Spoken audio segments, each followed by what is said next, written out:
Hello guys, welcome back to my YouTube channel. तो आज से जो है हम लोग इलाहाबाद यूनिवर्सिटी में एंट्रेंस में जो भी चीज़ें आती हैं, क्योंकि मैंने भी एंट्रेंस क्लियर किया है और अच्छे मार्क्स से क्लियर किया है। तो आज से हम जो है वहाँ के एंट्रेंस की जो है प्रिपरेशन शुरू करने जा रहे हैं। तो हम लोग जो है स्टैटिक्स वाले पार्ट से शुरू करेंगे। और जिस हिसाब से मैंने पढ़ा था, जिस बुक से मैंने पढ़ा था, जैसे मैंने पढ़ा था, वे मैं बिल्कुल उसी तरीके से आपको पढ़ाऊँगी और you will definitely get a good marks. ठीक है। तो आज से हम लोग जो है शुरू करते हैं। सबसे पहले स्टैटिस्टिक्स में जो पहला चैप्टर हमारे सिलेबस में मेंशन है वो है मेजर ऑफ डिस्पर्जन। और गाइस, बहुत ज़्यादा टिपिकल क्वेश्चंस बिल्कुल नहीं आते हैं इलाहाबाद यूनिवर्सिटी के एंट्रेंस में। बहुत छोटी छोटी चीज़ें जैसे फॉर्मूला वगैरह यही सब आते हैं। तो आपको बहुत डीप जाने की और बहुत डरने की ज़रूरत नहीं है। You can clear the entrance if you have basic knowledge of everything. Okay, everything that is mention in syllabus. So ये जो है मैंने इसी बुक से पढ़ा था। ये मेरी पीछे की पुरानी बुक है, तो मैंने इसी से जो है डिस्पर्जन वगैरह या स्टैटिस्टिक्स का पोर्शन मैंने इसी से कवर किया था। ठीक है। तो इसमें इंट्रो, फिर डिस्पर्जन की मीनिंग, फिर ऑब्जर्वेट और रिलेटेड डिस्पर्जन एंड देन बहुत सारी चीज़ें दी हुई हैं। तो हम स्टार्ट करते हैं सबसे पहले। ठीक है, इंट्रो से स्टार्ट करते हैं हम लोग।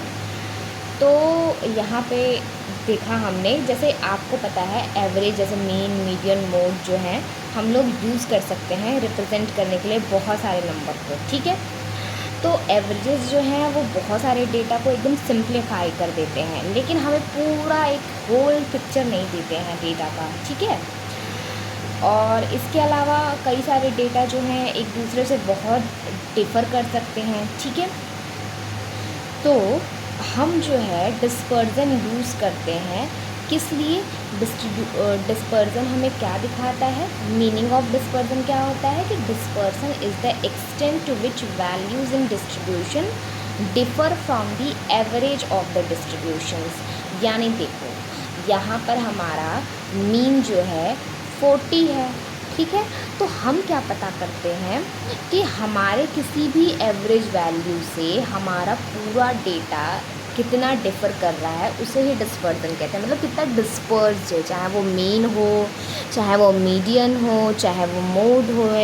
ठीक है। जैसे मीन हमारा यहाँ पे 40 है, तो इस 40 से हमारा ये जो डेटा है वो कितना डिस्पर्स कर रहा है। देखो, ज़्यादा डिस्पर्स नहीं कर रहा है पूरा डेटा, यहाँ पे थोड़ा ज़्यादा डिस्पर्स कर रहा है। ठीक है। यहाँ पर भी उसी तरीके से। तो ये चीज़ें होती हैं। ठीक है। यहाँ पर हम लोग 40 को मीन रिप्रेजेंटेटिव नहीं कह सकते हैं। ठीक है।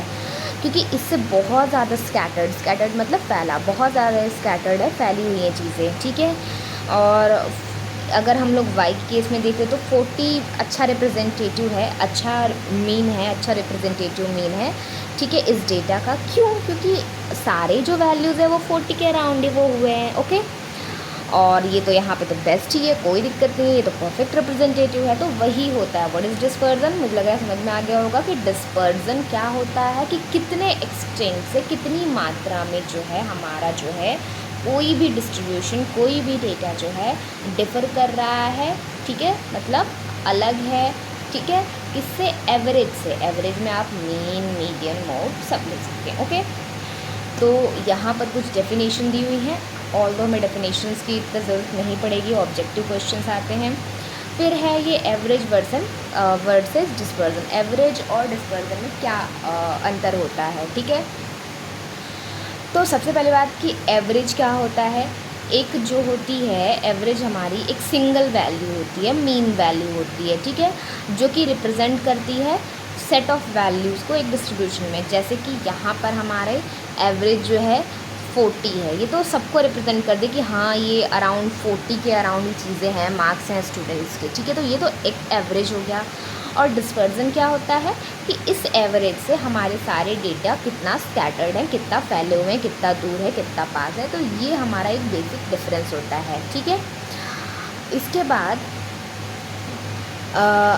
एवरेज ऑफ सेकेंड ऑर्डर क्या होता है? Since the measure of dispersion give an average of difference of various item from the average, they are termed as average of second order. ये पूछ सकता है आपको कि डिस्पर्जन को और क्या कहते हैं।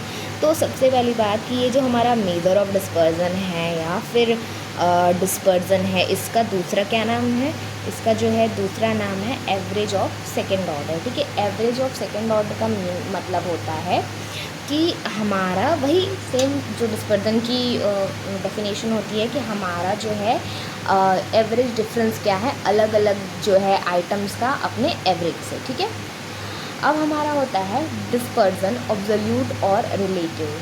तो absolute measure, the measure of dispersion which are expressed in terms of original unit or terms of absolute measures. ठीक है, तो वो मेजर ऑफ डिस्पर्जन्स जो जिन्हें एक्सप्रेस किया जाता है खुद के ओरिजिनल यूनिट में, ठीक है, उसे हम लोग क्या कहते हैं, ऑब्सोल्यूट मेजर कहते हैं। तो ऑब्सोल्यूट का मतलब आपके रियल यूनिट में, जैसे कि सैलरीज अगर करना है तो हम उसे रुपीज़ में मेज़र करेंगे। ठीक है, इसके बाद जो है सेंटीमीटर, किलोग्राम, ये हमारे ऑब्सोल्यूट मेजर्स होते हैं। और रिलेटिव मेजर्स क्या होते हैं कि जो मेज़र जो कि हम परसेंटेज में या फिर रेशियो में करते हैं उसे हम लोग रिलेटिव मेजर्स कहते हैं। ठीक है, और रिलेटिव मेजर्स को कभी कभी हम लोग क्या कहते हैं, कोफिशिएंट ऑफ डिस्पर्जन कहते हैं। ठीक है, कोफिशिएंट का मतलब होता है a pure number that is independent of unit of measurement. ठीक है, तो देखो रिलेटिव मेजर्स को हम लोग कोफिशिएंट ऑफ डिस्पर्जन भी कहते हैं। कोफिशिएंट ऑफ डिस्पर्जन का मतलब होता है कि एक प्योर नंबर जो कि बिल्कुल भी क्या कहते हैं, कोई उसकी यूनिट पर्टिकुलर यूनिट नहीं है। तो दोनों में एक सिंपल सा डिफरेंस होता है। डिस्पर्जन के बारे में पूछेगा तो ऑब्सोल्यूट मेजर में होता है कि आपको यूनिट्स दी रहेंगी, और रिलेटिव मेजर का होता है कि आपको यूनिट्स नहीं दी रहेंगे। तो दैट्स द सिंपल डिफरेंस। ठीक है, फिर ऑब्जेक्टिव क्या क्या हो सकते हैं मेजरिंग डिस्पर्जन को मेज़र करने के। तो सबसे पहले कि रिलायबिलिटी ऑफ एवरेज, हमारा एवरेज कितना रिलायबल है, सही है भी कि नहीं है। ठीक है, ये चेक करने के लिए। ठीक है, to compare the extent of variability in two or more distribution. ठीक है, यानी हम कंपेयर करते हैं कि दो या दो से अधिक जो डिस्ट्रीब्यूशंस हैं, डेटा हैं, वो कितने वेरिएबल हैं एक दूसरे से। ठीक है, कि वो यूनिफॉर्म है कि नहीं, वो कंसिस्टेंट है कि नहीं, मतलब एक साथ मैच कर रहे हैं कि नहीं, ये चीज़ें हम मेज़र करते हैं। ठीक है, अगर ज़्यादा डिग्री वेरिएशन का होगा, मतलब ज़्यादा वैरी करेंगे वो लोग एवरेज से, तो मतलब होता है कि वो डेटा इतना ज़्यादा यूनिफॉर्म या कंसिस्टेंट नहीं है। जबकि अगर वेरिएशन की डिग्री कम होगी तो मतलब कि वो ज़्यादा यूनिफॉर्म है। ठीक है, वेरिएशन का मतलब होता है अलग होना। ओके, इसके बाद हम लोग वेरिएबिलिटी को कंट्रोल करने के लिए भी इसका यूज़ करते हैं। मान लो अगर कोई एवरेज जो है ज़्यादा दूर है तो हम रीज़न फाइंड आउट करेंगे कि वो एवरेज डेटा से इतना दूर क्यों है और उसको सही करेंगे। ठीक है, to facilitate and to serve the basis for further statistical analysis. और भी मेजर ऑफ डिस्पर्जन्स बहुत सारी चीज़ों में यूज़ होते हैं, जैसे कोरिलेशन वगैरह में, रिग्रेशन में। ठीक है, रिग्रेशन हम लोग बड़े क्लासेस में पढ़ेंगे, अभी यहाँ पर कोई काम नहीं है। फिर हाइपोथेसिस वगैरह टेस्ट करने के लिए। ठीक, अब हम कैसे पता करेंगे कि हमारा जो डिस्पर्जन है, मेजर ऑफ डिस्पर्जन है, वो सही डिस्पर्जन है कि नहीं, क्योंकि कई सारे मेजर्स हम लोग आगे पढ़ेंगे। तो सबसे पहले क्या एक गुड डिस्पर्जन के क्या कैरेक्टर होने चाहिए। तो सबसे पहला क्या आता है कि सारे ऑब्जर्वेशंस पे ये बेस्ड होना चाहिए, वो रिजिडली डिफाइंड होना चाहिए, यानी चेंज नहीं होना चाहिए, ईजी टू कैलकुलेट होना चाहिए, अंडरस्टैंड करने के लिए भी ईजी होना चाहिए। अगर आप सैम्पल्स को फ्लक्चुएट करें तो वो बहुत ज़्यादा फ्लक्चुएट नहीं होना चाहिए। ठीक है, और एक्सट्रीम ऑब्जर्वेशन यानी जो सबसे बड़े या सबसे छोटे ऑब्जर्वेशंस के साथ भी वो बिल्कुल चेंज नहीं होना चाहिए। फिर ठीक है, फर्दर मैथमेटिकल या फिर अलजेब्रिक ट्रीटमेंट कर सकें। ठीक है, ये भी चीज़ें होनी चाहिए। अब होता है methods of studying dispersion. Dispersion को हम किन किन तरीक़ों से पढ़ सकते हैं, तो इसके कई सारे तरीके होते हैं।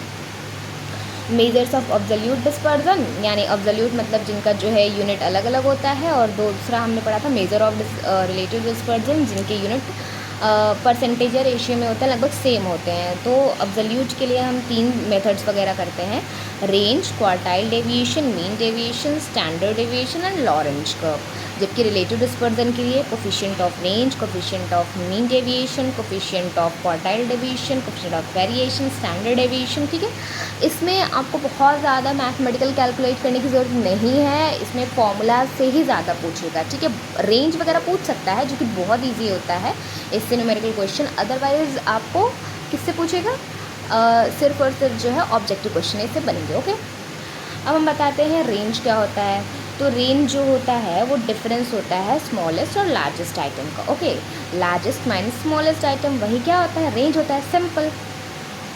फिर उसके बाद हम हमारा क्या होता है, कोएफिशिएंट, हर चीज़ का एक कोफिशिएंट भी होता है, ठीक है। कोफिशिएंट मैंने आपको पीछे बताया था कि जब हम लोग यूनिट्स में मेज़र ना करें तो उसको कोफिशिएंट कहते हैं। तो कोफिशिएंट इसका क्या हो सकता है, largest minus smallest upon largest plus smallest item, ये इसका फॉर्मूला होता है, ठीक है। अब यहाँ पर जैसे हमारी लार्जेस्ट आइटम है, यहाँ पर सिर्फ रेंज निकालना है, तो लार्जेस्ट आइटम 9 है और स्मॉलेस्ट आइटम 3 है, तो 9 - 3 6 हमारा क्या हो जाएगा, रेंज हो जाएगा, ओके। कोफिशिएंट ऑफ रेंज दूसरा होता है, ठीक है। कोफिशिएंट ऑफ रेंज क्या होता है, रिलेटिव मेजर ऑफ डिस्पर्जन होता है, मतलब यूनिट में फ्री होता है, कोई दिक्कत नहीं है, यूनिट से फ्री होता है, ओके। अब यहाँ पर इंडिविजुअल सीरीज़ की हमें कैलकुलेशंस करके दिखाया है, जैसे कि सबसे पहले इसमें हाईएस्ट क्या है, हाईएस्ट जो है 92 है, ये हमारा क्वेश्चन दिया है, ठीक है। तो इसमें हाईएस्ट 92 है, largest value minus smallest value 47 है, 45 हमारा क्या आ गया, रेंज आ गया। फिर कोफिशिएंट ऑफ क्या आ गया, रेंज, लार्जेस्ट माइनस स्मॉलेस्ट, तो 92 - 47, फिर लार्जेस्ट प्लस स्मॉलेस्ट 92 + 47, ये हमारा क्या आ गया, कोफिशिएंट ऑफ रेंज आ गया, ठीक है। तो बस इससे अधिक क्वेश्चन हमारा नहीं पूछेगा।